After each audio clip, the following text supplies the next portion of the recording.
E estamos começando mais um vídeo no Infinitim. Eu sou o Mário. E eu sou o Everson. E hoje nós faremos nosso segundo episódio do Nostalgia.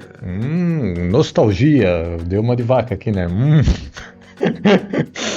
Nostalgia é aquele que nós relembramos grandes nomes do passado, meu irmão? Isso, grandes personagens ou eventos do esporte. E hoje nós faremos um Nostalgia por conta de um comentário que nós tivemos no vídeo do Nostalgia 1, sobre Jesse Owens.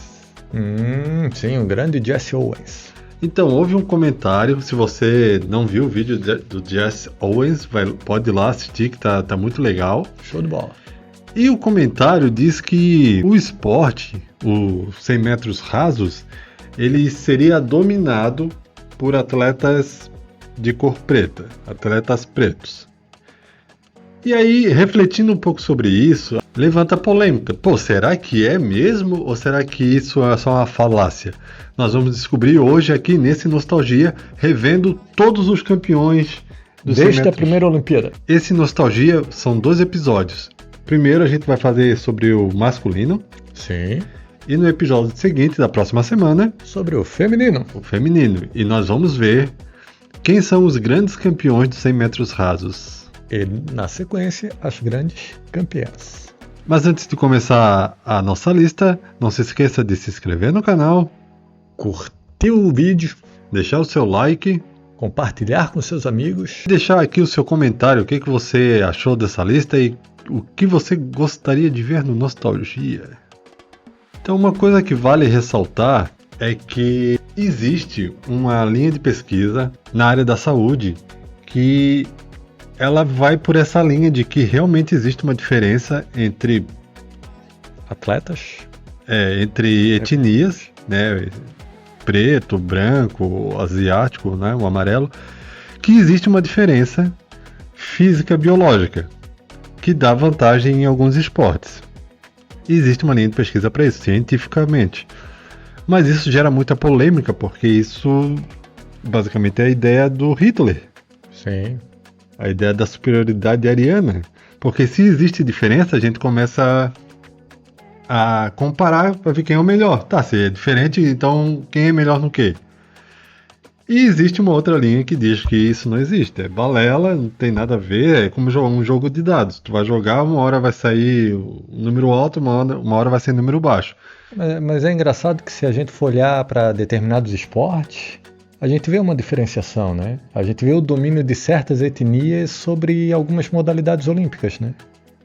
Mas assim, às vezes essa diferença não existe, tá só na nossa cabeça, só na nossa lembrança, no nosso filtro. E às vezes isso é muito cultural, porque como é que a gente pode dizer que não existem bons tenistas pretos? É porque olha a dificuldade de começar nesse esporte. Tanto que a Serena Williams e a irmã dela, foi Serena e a Venus. Uma batalha do pai dela para colocar elas no esporte. Então a gente vê que elas têm uma dominância muito grande, mas não necessariamente é uma dominância da etnia, mas sim do atleta. Então assim, dedicação individual também é o principal, né? Cultural, assim, porque se tu não consegue iniciar no esporte, obviamente vai ser muito difícil encontrar um talento de alguma etnia que tem uma dificuldade de iniciar no esporte. Então aí fica parecendo, né, que existe uma certa hegemonia, mas é relativo. Outra coisa, isso que a gente está discutindo, ele é uma falácia de correlação ilusória. Credo, meu irmão. Vai dar tilt aí na cabeça das pessoas. Ou uma falácia, para ficar mais fácil, uma falácia de correlação espúria. Sim, sim. Agora todo mundo entendeu.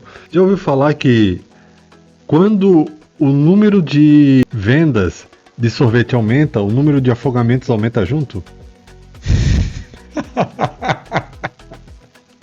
Isso é uma falácia de correlação ilusória. Porque não é porque está vendendo mais sorvete que está gerando mais afogamento. Elas não estão correlacionadas, mas se for ver estatisticamente nos gráficos, elas andam juntas. Se formos buscar principalmente em determinadas regiões, traz para o litoral, verão, calor, a venda de sorvete vai para o alto e, consequentemente, pela questão da estação e a frequência nas praias, o número de afogamentos aumenta. Então, é uma correlação ilusória. Por isso que no esporte também pode acontecer isso. Tem, até na linha de pesquisa, a gente discutiu isso na faculdade, a gente discutiu isso em metodologia científica. Então, porque não dá para acreditar nas estatísticas de olhos fechados. sim, tem que tomar cuidado com os silogismos. Pode imaginar que Estados Unidos e Jamaica dominam o esporte nos 100 metros rasos. Só que a gente vai ver aqui historicamente que a Jamaica apareceu em 2008 só. Sim. E nas últimas Olimpíadas não perdeu a dominância. Então, é isso por isso que eu digo assim, a gente acha que Jamaica domina, mas isso é uma coisa da nossa lembrança que a gente guardou e que não é totalmente verdade. É uma memória recente, né? Outra coisa, não existe, pelo menos até hoje, comprovado cientificamente, não existe uma superioridade genética em termos de etnia. Mas existe a predisposição genética. Isso já é comprovado cientificamente, que as nossas fibras musculares, a gente tem 2 tipos, e a gente pode nascer mais com um ou mais com o outro. Sim. Que são as fibras que podem ser do tipo força e potência, ou do tipo resistência. Então todo mundo nasce com um pouquinho a mais de um desses... De um determinado tipo de fibra. De um determinado tipo de fibra. Tem gente que não faz academia e só de levantar uma caixa fica forte. O cara pagou a mensalidade da academia e já fica mais forte. Esse cara tem uma predisposição genética de ter fibras de potência e de força.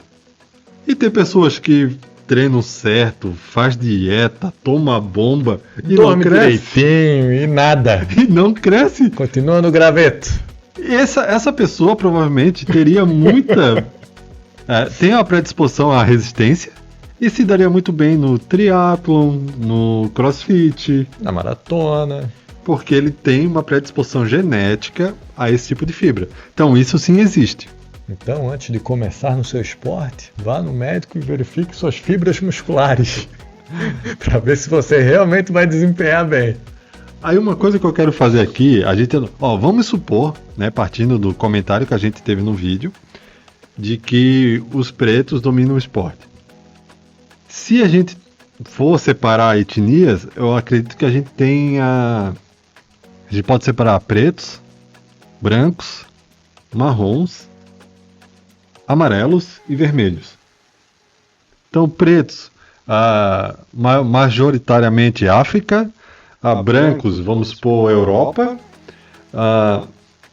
marrom, Índia, que são 2 bilhões de pessoas no planeta. Pouca gente. Amarelos, os asiáticos. Também pouca gente. Também só a China, 2 bilhões. Ainda junta Coreia, Japão, Tailândia. E os vermelhos, que eu diria que são os índios. Mas os índios não participam, né? É muito difícil aparecer um índio nas Olimpíadas. Alguém com uma etnia indígena, né? Isso. Então, eu quero fazer aqui com vocês, enquanto a gente passa os maiores campeões aqui, vamos fazer uma anotação. Classificando os vencedores? Vamos ver quantos pretos, quantos brancos, quantos amarelos, quantos marrons a gente tem como campeão. E vamos ver a nação dessa pessoa, a nacionalidade, no quesito de, vamos dividir, é um país de primeiro mundo ou é um país emergente? Pra gente ver o que influencia mais, se é a cor, a estrutura que o país oferece para a prática do esporte. Sim, interessante. Vamos lá. Então temos na tela o nosso primeiro campeão olímpico de 1896. Nos primeiros Jogos Olímpicos da Era Moderna. Que foi em Atenas. E esse rapaz na tela se chama Thomas Burke. Ele tinha, né, na época que ganhou a medalha, apenas 22 anos. E ele é dos Estados Unidos. Então vamos marcar aqui, ó. Ele é branco. A gente pode ver que ele é um homem branco. Então vamos marcar aqui um branco. e um país. Norte-americano. O segundo, 1900 em Paris, Frank Jarvis. Frank Jarvis. Com apenas 21 anos, Estados Unidos, um americano, tá ali, né, a camiseta, e nitidamente com a aparência branca, né, caucasiana. Em 1904, na Olimpíada de St. Louis, temos Archie Han, dos Estados Unidos, com 21 anos, um homem de pele branca e, curiosamente, bem baixinho, né, muito baixinho. Levemente entroncadinho? Não? 1908, em Londres, temos o atleta da África do Sul. África do Sul, podemos dizer que é um país emergente? Não é primeiro mundo como em 1908? África do Sul? Talvez emergente nessa época. Tá, um homem branco chamado Reggie Walker. E o curioso do Reggie, que também é bem pequenininho, que parece até ser uma tendência do esporte na época, essa estrutura física, né, por ser leve, por ser ágil, imagina-se que eles eram muito rápidos. Ele é até hoje o atleta mais jovem a ganhar a medalha de ouro nos 100 metros. Qual a idade dele na época, meu irmão? 19 anos. Só 19? 19 anos. Nossa senhora. Praticamente um adolescente hoje em dia e já medalhista olímpico, o homem mais rápido do planeta. Com 19 anos. Aí a gente até pensa, nossa, então o cara vai se tornar uma lenda no esporte, Vai ganhar tudo. tetracampeão olímpico. Vai ter 4 Olimpíadas pela frente. Não rolou? Não, porque em 1912, em Estocolmo, temos Ralph Craig, dos Estados Unidos, com 23 anos. Mais um branco. Mais um branco, mais um país de primeiro mundo. Tá, na Olimpíada seguinte, 1916, não houve, né, por causa da Primeira Guerra Mundial. Então a gente pula para 1920, a Olimpíada da Antuérpia. Temos Charlie Paddock, com 20 anos, homem branco dos Estados Unidos. Parece que é uma repetição atrás da outra, né? Só dá basicamente americano e branco. Vamos para 1924. Outro homem branco, em Paris, Harold Abrahams, da Grã-Bretanha, O britânico. com 27 anos. Provavelmente o mais velho até a época. Nessa época é o mais velho. Até ali pra ver na foto, que assim, parece que eles rodam com o pneu meio murcho, né? 27 anos, já tá com aquela cara ali de acabado. 1928, em Amsterdã, temos Percy Williams, do Canadá, com apenas 20 anos. 1932, Los Angeles. Los Angeles. Agora nosso primeiro atleta preto, Quem foi o primeiro a quebrar essa barreira? Eddie Tolan, com 23 anos. 23 anos. Que também parece que correu com o pneu murcho aqui. Tá de óculos já com 23 anos. E ele tem até uma estrutura, tá meio pequenininho, entroncadinho. E a nacionalidade dele? Estados Unidos. Americano. Aí chegamos em Berlim, 1936, que foi o tema do nosso vídeo, o nosso primeiro Nostalgia, Jesse Owens, a Olimpíada de Berlim. Então, 1936, temos Jesse Owens dos Estados Unidos com apenas 22 anos. 22 anos. Que seria, né, com o Usain Bolt da época, provavelmente iria ganhar as próximas Olimpíadas. Não sabemos se iria tentar uma terceira, porque na época não era muito comum fazer isso, né, nem tentar, né? Então, mas imagina-se que seria o Usain Bolt da época. Tinha o potencial para isso, né? Tinha. Até a idade 22, o Usain Bolt venceu a primeira com 21, então estava bem parecido. Bom, então a Olimpíada seguinte, como a gente falou, 1940 foi cancelado pela guerra, Segunda Guerra Mundial, e 44 também não teve. A gente volta então em 48, na Olimpíada de Londres, com Harrison Dillard, dos Estados Unidos, 25 anos, homem preto. Impressionante o predomínio norte-americano na modalidade, né? É uma coisa que vale a pena comentar, até que a gente já está vendo que o Harrison, ele parece ter uma aparência física já um pouquinho mais atlética do que a gente vinha tendo até então, né, de homens pequenos e em trocadinho pequenininho, ele já parece mais atlético. E aí uma curiosidade, em 1930 foi criado em laboratório a primeira droga sintética esteroide anabolizante. Primeiro produto. Em 1950, 1960, todos os atletas passaram a usar. Ainda não havia essa Discriminação com a droga, porque não se entendia, não se sabia direito, então era normal utilizar. Então a gente vai começar a ver daqui para frente atletas mais robustos, mais atléticos. Mas em 1975 a Federação Olímpica então proíbe o uso de asteroide anabolizante. Antes disso não era proibido. Antes disso a gente via atletas crescendo. Não que hoje não cresçam, né? Hoje são maiores ainda, né? 52. 1952, em Helsinki, temos o atleta americano de 21 anos, Lindy Remigino. Lindy Remigino. Remigno. Também com 21 anos, tá até meio careca já, né? Meio estranho isso. Falou o cabeludo. Mas com 21 anos? 1956, Melbourne. Outro americano de 21 anos, homem branco novamente, Bob Morrow. 1960, outro homem branco. Em Roma, né? Temos dessa vez um alemão de 23 anos, Armin Harry. Predomínio total, né? Agora vamos para a próxima Olimpíada em 64 em Tóquio. Olha o que eu falei, a partir na época de anos 50, anos 60, estava liberado. Temos aqui em 64 em Tóquio, Bob Hires, dos Estados Unidos, 21 anos. Olha o tamanho da criança com 21 anos. Tava adulterado esse daí. O que colocaram na água dele? Mamadeira forte. Vamos para 68. Cidade del México. Também, olha o tamanho desse rapaz com 22 anos. Dos Estados Unidos, Jim Innes. Em 72, Munique. Um vencedor da Rússia. Cara, ele nem parece atleta dos 100 metros rasos. Se eu olhasse essa foto...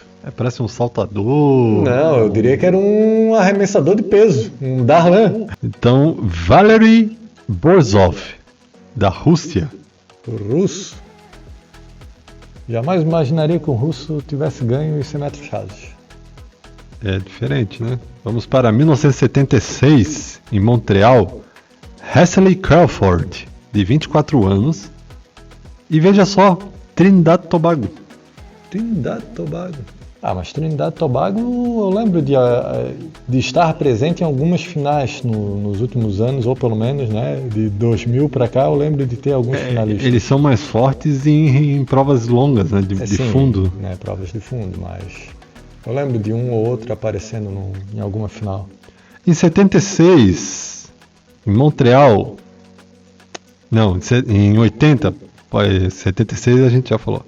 Em 80, Moscou, temos Alan Wells, da Grã-Bretanha, com 28 anos. Também, olha a carinha dele com 28 anos. Isso não tá estranho? A tecnologia, a alimentação, muda, né, meu irmão? Isso daí... Os caras estão rodando de pneu murcho, velho. A genética modificou os produtos, a questão de o sabonete era diferente, né? Mas pô. Isso aí não pode... Isso é da época o que se utilizava, então... Em 84, Los Angeles, chegou ele. Canadense. Canadense, rapaz. É canadense? Estados Unidos. Carl Lewis. Com 23 anos. E aí ele vem se tornar um ícone do esporte, entrado para a história, porque na Olimpíada seguinte, em 1988, em Seul, Primeiro bicampeão. venceu novamente, dessa vez com 27 anos, venceu novamente as Olimpíadas. Primeiro a se tornar bicampeão na modalidade. Agora vamos para 92 em Barcelona. Essa daí eu já acompanhei de fato. Essa a gente lembra bem, né? E aqui, curioso, que Lindorf Christie, da Grã-Bretanha, Britânico. um homem preto da país primeiro mundo, ele é até hoje o atleta de maior idade, porque não dá para dizer que é velho, né, com 32 anos, mas é o atleta de maior idade a Mais longevo. vencer os 100 metros rasos, com 32 anos. 32 anos, pô, é moça ainda. Vamos para 96, Atlanta.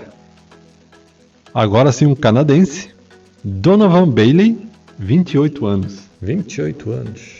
Chegamos no ano 2000, em Sydney, temos o vencedor Maurice Greene, Maurice Green. com 26 anos, um americano, Estados Unidos. Vamos para 2004, em Atenas, vence Justin Gatlin, dos Estados Unidos, com 22 anos. Agora ele, que mudou o esporte, que o pessoal dizia que fisicamente não era possível ele correr tanto, o corpo dele não era para ter tanta velocidade. Não tem o biotipo, né? O biotipo que a gente pode até ver pelas fotos até agora, ele é totalmente diferente. Teve senão, acho que o Jesse Owens parece um pouco com ele, assim, na estrutura Eu física. acredito que é o mais similar, né? Mas mesmo assim, a altura, Tanto que a gente fala, o Jesse Owens seria o Usain Bolt da época. de hoje, né? Então, da época. De hoje. Até a estrutura física era similar, a idade que ganhou era similar, então tinha bastante coisa parecida. Usain Bolt, sua primeira Olimpíada em Pequim, 21 anos. Aí na Olimpíada seguinte, 2012, em Londres, ganhou novamente com 25 anos. Em 2016, Rio de Janeiro, Ganhou seu primeiro tricampeão. Primeiro da história a ganhar 3 vezes, agora dessa vez com 29 anos. E veja que mesmo ganhando 3 vezes, ele ainda não é o mais... Não é o mais velho, é mais novo do que o que ganhou com mais idade. Ele ainda... Se ele corresse mais uma, ele poderia bater o recorde como o homem de mais idade a vencer uma prova de 100 metros. Então o que aconteceu? 2020, temos ele, o inesperado... O surpresa italiano de 26 anos, italiano, Marcel Jacobs. E o Marcel, a gente classifica como? Aí que tá, porque eu tava até falando esses dias assim, mas quando a gente viu esse comentário, tá sendo dominado por homens pretos. Eu falei, não, mas o Jacob ganhou e ele é branco, o italiano. E eu olhando as fotos, pra mim ele parece branco. Só que, se não me engano, ele se identifica como homem preto. E agora? Porque se a gente... Cara, ele não... Eu não consigo classificar ele como homem preto. Olha isso. O narizinho dele é um pouquinho, mas não chega a ser...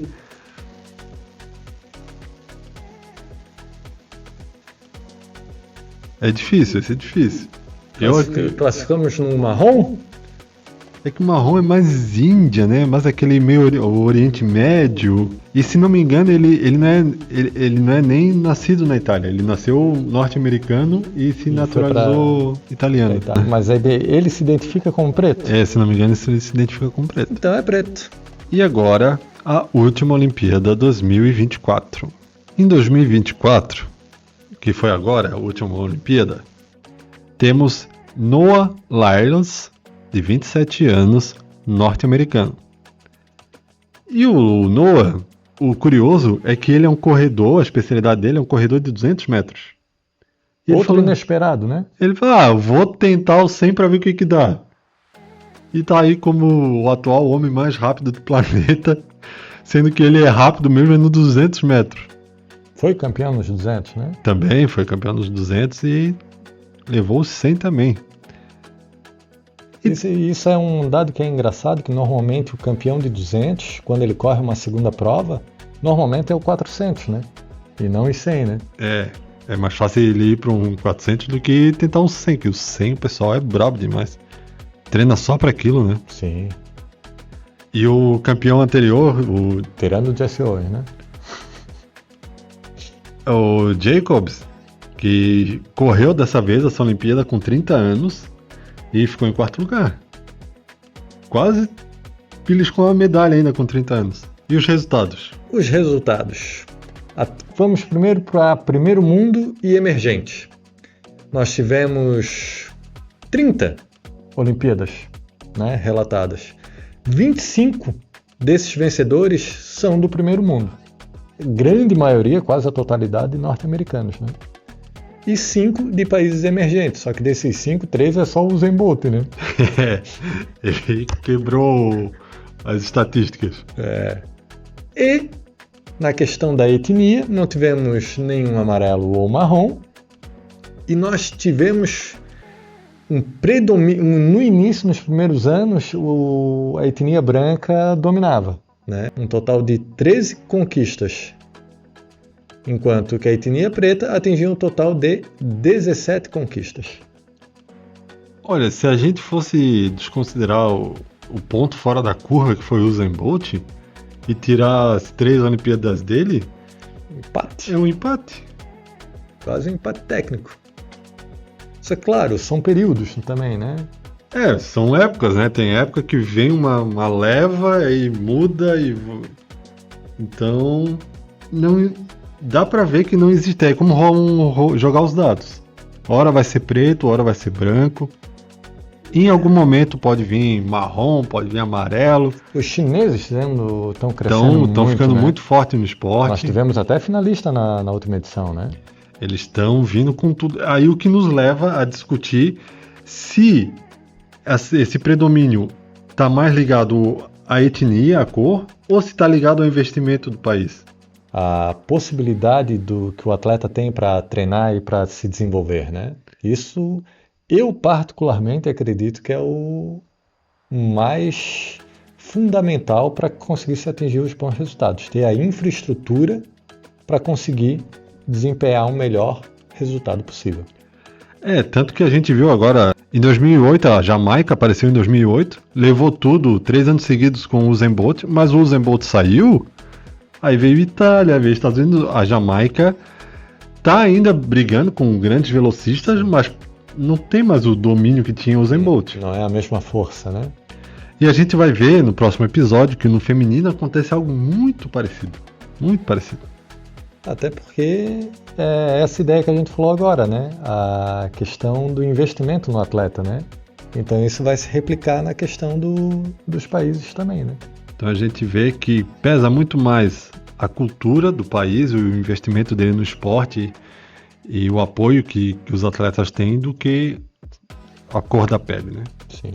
A etnia fica em segundo plano, né? Quando, na verdade, é a questão financeira que o Estado tem para investir no desempenho dos seus atletas.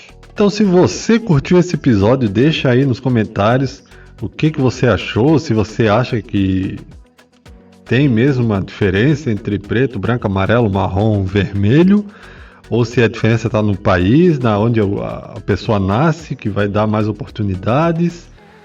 Infraestrutura ou etnia, né? Diga aí quais atletas ou momentos históricos você quer ver revisitar aqui no Nostalgia. Não esqueça de deixar o like, compartilhar com seus amigos, deixar o comentário, se inscrever no canal e assistir todos os nossos vídeos, né? Nos vemos num próximo vídeo. Já é? Já foi, meu irmão.